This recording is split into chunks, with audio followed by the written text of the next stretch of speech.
Buenas tardes a todos y bienvenidos un día más al invitado de Radio Francia Internacional. La artista argentina Josefina Di Candia ha expuesto su trabajo en la edición de este año del Salón Comparaison, comparaciones, se podría traducir al español, que se ha estado celebrando en el Grand Palais, aquí en París. Certamen en el que desde hace más de medio siglo se invita al espectador y a los artistas a comparar entre las tendencias más diversas del arte contemporáneo.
Y precisamente para hablarnos de este salón y de su trayectoria en el mundo de la pintura, pero también en el de la música y de la performance, Josefina Di Candia ha sido tan amable de venir hasta nuestros estudios. No, bueno, Buenas muchas tardes, gracias, Josefina. Jordi.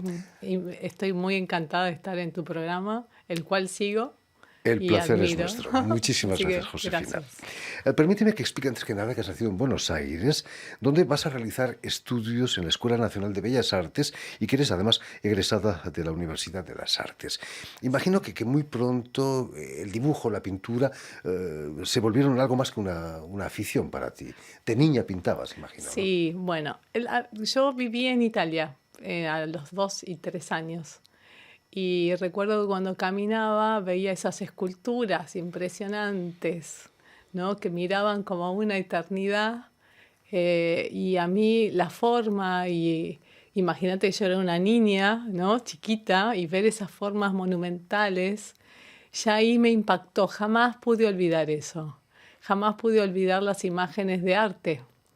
Y tuve la suerte que mis padres siempre estuvieron atentos a eso. Entonces, desde muy chica, mi papá me llevaba a un taller para dibujar, que me encantaba dibujar, y dibujaba todo. Yo vivía en el primaria dibujando, secundaria dibujando, solo que luego, en la secundaria, empecé a estudiar música, uno de mis grandes amores. El primer amor así, viste, como muy fuerte adentro mío. Y porque mi papá también tocaba acordeón, y también escribía poesía. Yo también escribía, digo escribía, ¿eh? No digo que escribía qué, o sea, no catalogo en qué escribía, pero la necesidad de escribir, ¿no? De expresarme a través de la palabra también. Y entonces empecé a estudiar música, piano y clarinete en un conservatorio que era como si fuera religioso eso, o sea, de lunes a sábado yo iba al secundario, me iba al conservatorio con, viste, el solfeo hablado, cantado, coro, instrumento. A veces no iba al secundario para practicar piano, y las monjas donde yo iba sabían que yo me rateaba en la parte porque me prestaban el piano en el antiguo colegio del Santa Inés de las Anunciatas, y me veían que en vez de ir a clase me iba a tocar piano. Y no me decían nada. Así que fui siempre bastante mimada yo, como cuidada en eso. Cuéntanos, Josefina, ¿qué hizo que te decantaras hacia el arte plástico y no hacia la música? Bueno, la música, no sé por qué, pero yo sentí como que yo no era buena, ¿no? Eso es lo que sentí. Que no me sentía fluida con la música. Sí la amo y la entiendo y la disfruto y la bailo, pero no era mi medio. Pero siempre quedó ahí, ¿no? Y entonces ahí dije, bueno, decidí dedicarme a estudiar Bellas Artes, en la Belgrano, 4 años, donde están todos los talleres, grabado, escultura, pintura y dibujo, ¿no? Talleres puramente, y después la Pueyrredón 3 años y después la licenciatura en artes, donde ahí hice una tesis, donde ahí conceptualicé en palabras todo lo que había hecho, ¿no? Que eso me interesó mucho para mí, sobre todo, que hablaba un poco no solamente de lo manifestado, que es lo que siempre me preocupa, ¿no? No es la imagen en sí, sino el proceso. ¿Cuántos cuadros hay? Vos tenés un cuadro, una manifestación. ¿Cuántos cuadros hay entre medio, no? ¿Cuántas idas y vueltas? Finalmente el cuadro que uno deja es la única opción de millones de posibilidades. Y eso para mí es fascinante. Hablando de procesos, Josefina, ¿de qué modo los juguetes, los libros de cuentos, las historias que te habían leído de pequeña han influido en tu trabajo? Porque has hecho incluso series de juguetes, ¿no? De muñecas, he visto unas Sí. series preciosas. Bueno, eso también tiene que ver con una inquietud mía existencial, de preguntas sobre la existencia. Cuando yo tuve a mi hijo, primero era muy surrealista, estaba muy negada a la realidad circundante, social, estaba muy negada, no me gustaba, no encontraba mi grupo de pertenencia. Entonces me dediqué al surrealismo, trabajaba de noche, era bastante extraña porque era automatista absolutamente. Y después me embaracé y tuve a mi hijo y ahí descubrí que era la vida.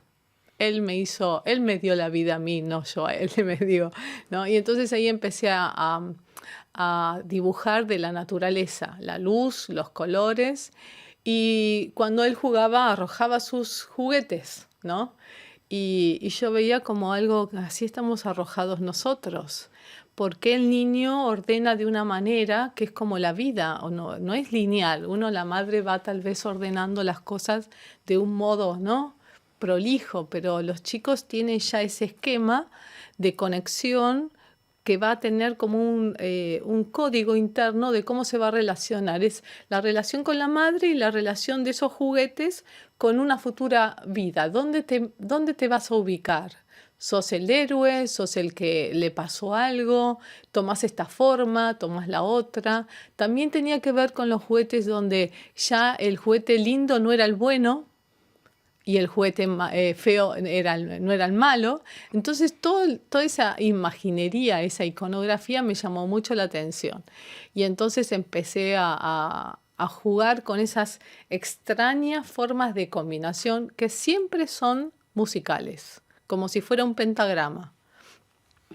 Has trabajado también sobre el tema del ajedrez, por ejemplo, Claro. de una manera mucho más expresionista quizás, ¿no? Sí, bueno, empecé muy prolijita con el ajedrez. Estudiando cada pieza, le había comprado a mi hijo un juego de ajedrez en Florencia y lo estudié y yo quería saber, bueno, estuve haciendo juegos para niños, ahora ajedrez es un juego para grandes y el ajedrez tiene sus reglas.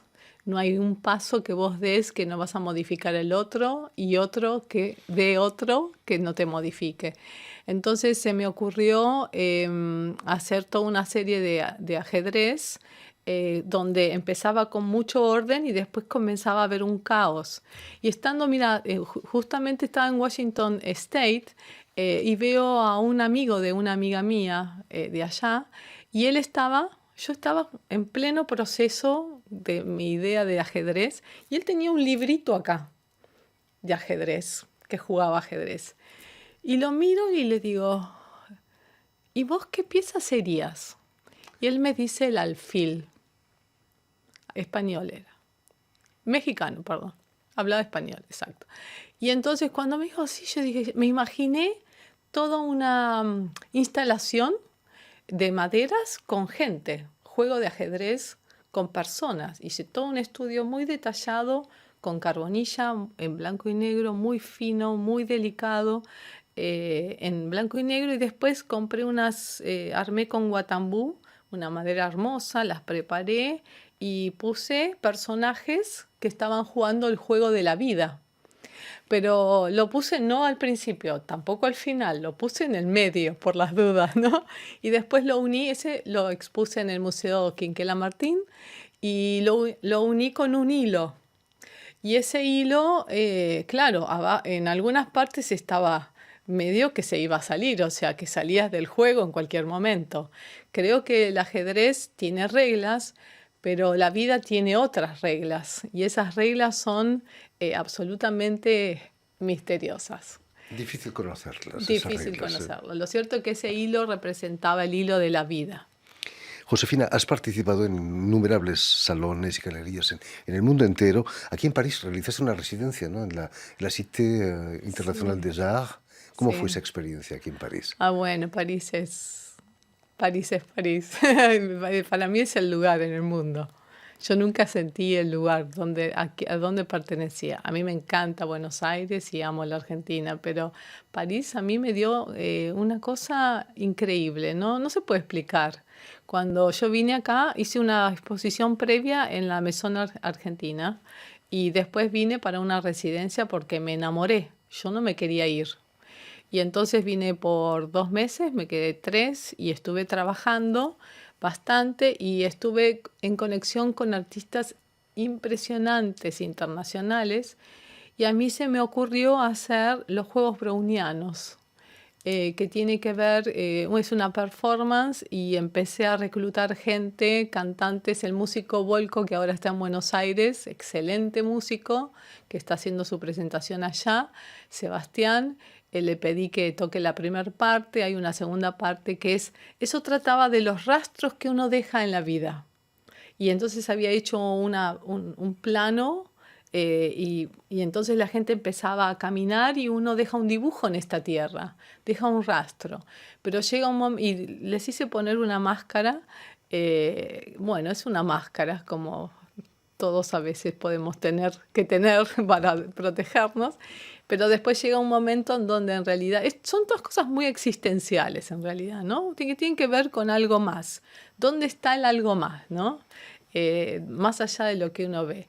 Y entonces, Performance, perdona, que tuvo tanto éxito que el presidente de la República Francesa, François Hollande, te invita a una recepción sí, en el es Elíseo. cierto. No Yo ocurre todos los años eso, ¿no? no, no ocurre. Y fue tan linda, fue tan emocionante porque sí, porque bueno, yo vine para acá y vi todos los artistas internacionales, estaba grandes artistas, científicos, bueno, gente amorosa, aparte de amorosa, porque vos, el arte, viste, es como que la gente tiene esa energía radiante y luminosa que es genial. Y cada uno en lo suyo, y las conversaciones son ricas, y una frase ya te queda en la memoria. Y la verdad que yo me sentía muy halagada y muy feliz porque me veía como esa nena que tenía ese sueño de ser artista y de pronto estoy en París, reconocida justamente por París, ¿no? Que es un centro maravilloso de arte. Aunque estás acostumbrada a los palacios, me decías que impartes talleres en el magnífico Museo de Artes Decorativas, ahí en Buenos Aires. ¿Qué palacio también, ¿no? Sí, el Palacio Errázuriz. Desde el 92 estoy ahí en los talleres. Bueno, en realidad los fundé junto con otra chica, no había talleres. Entonces fui a comprar los yesos, las luces y demás, o sea, lo fundé.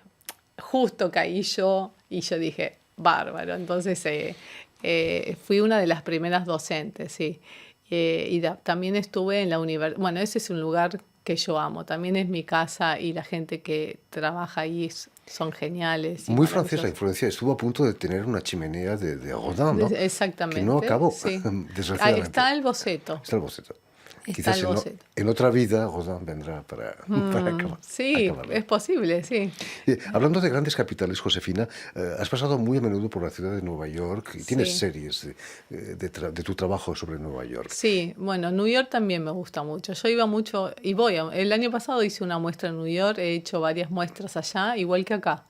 Yo viajé y vi a ver qué ciudades me gustaban a mí y que yo me sentía cómoda y realmente me sentí cómoda en New York y acá. Solo que New York tiene otra energía.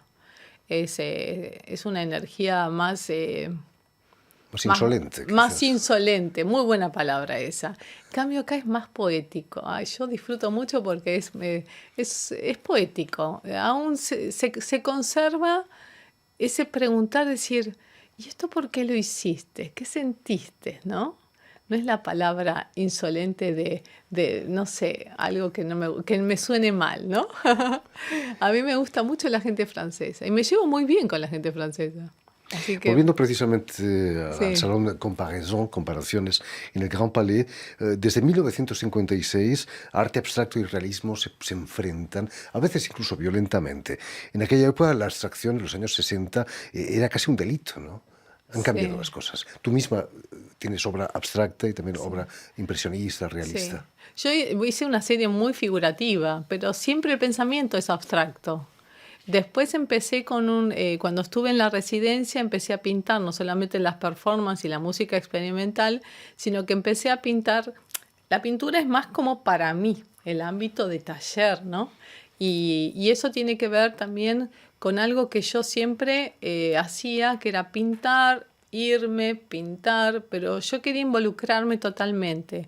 A mí me gusta danzar, me gusta la música, me gusta la acción corporal y el arte tiene signos. Y entonces cuando uno empieza a trazar esos signos en la tela, hay un alfabeto. Ese alfabeto forma un significado, una sustancia adentro que es lo que percibe el espectador. Ese espectador va a ser el que no va a decir una frase, le va a llegar un mensaje. Entonces es tan críptico el mensaje de la pintura que es maravilloso porque fíjate vos que hay una contradicción. Todos podemos comprar materiales de pintura y pintar, pero no dar el mensaje críptico. En cambio, podés tocar piano un año y no podés dar un concierto, pero podés comprar materiales un año y hacer una muestra. Pero el mensaje críptico de trascendencia o de decir algo no es tan fácil, porque es un lenguaje secreto, es un lenguaje que se aprende en el hacer. Entonces los gestos vienen un poco de esa figuración que yo hacía, pero ya no apegada al objeto, sino apegada a la energía, al movimiento, al cuerpo, a la complejidad de uno, de lo emocional. Y empecé haciendo una abstracción que tenía que ver con música, música de Piazzolla, que amo, también con la música de la poesía, ¿no? Que tiene un ritmo. Y después dije, voy a intentar hacer cuál es mi música interna. Y ahí apareció la música experimental. Si la escuchas te vas a dar cuenta qué clase de música tengo interna, por lo menos en ese momento. Y entonces cuando empecé a hacer eso, me sentí primero con un gran desafío, porque yo estaba desterrando. Yo no creo que uno pierda, sino que suma. Siempre está lo que está. Entonces, bueno, justo la Galería Shukin estaba haciendo una muestra, la familia Shukin, de su colección en Louis Vuitton. Y yo voy a la Galería Rue Matignon y Marina Shukin me selecciona la obra abstracta. Lo cual fue como un poco diciendo, está bien, ¿no? Lo que sí, sobre todo al marido le había gustado mucho y estuve haciendo una muestra ahí. Dejé la obra, yo me fui, después volví a París, creo que 3 veces más. La última vez el año pasado no fui, esta es la tercera vez que voy al Salón Compagazón en Art Capital, pero el año pasado no vine, pero sí vine en febrero, no, perdón, en el verano y pinté el mapa de París en el Pont Royal, enfrente del Louvre, con la canicule, no sé, Hacía a las calor, 3 de ¿eh? la tarde. No está mal. Y después lo expuse el año pasado. Y este año expuse algo que tiene que ver con esas percepciones que yo siento. Yo estoy pensando que ahora el arte tiene que ser ético. Tiene que ser ético. Viste que siempre te planteas, ¿el arte qué tiene que ser? Tiene que ser estético. ¿Qué clase de estética? Hay que dar un mensaje, es para decir algo, querés expresar, siempre es autobiográfico, siempre es Por autorreferencial. supuesto. Pero internamente uno se pregunta eso. Yo antes pensaba que era para elevar el arte. A veces hay gente que no, que solamente denuncia y también para despertar. En este momento yo creo que tiene que ser ético. En fin, ahí queda dicho. Muchísimas gracias, Josefina de Candia, por esta lección de libertad artística. Muchas gracias, que eso nos es has lindo. dado. Permíteme también que dé las gracias a Julián Lenk y a Vanessa Loazo, que nos han Sí. estado al tanto de la realización del programa, y sobre todo a nuestros telespectadores que nos siguen en toda América Latina, incluso en Buenos Aires, gracias a una cadena de televisión uruguaya que se llama Canal U y emite desde Montevideo, allí en Uruguay. Qué genial. Sí. Y a ustedes, muchísimas gracias por su atención y les damos cita para una nueva edición de El Invitado de Radio Francia Internacional.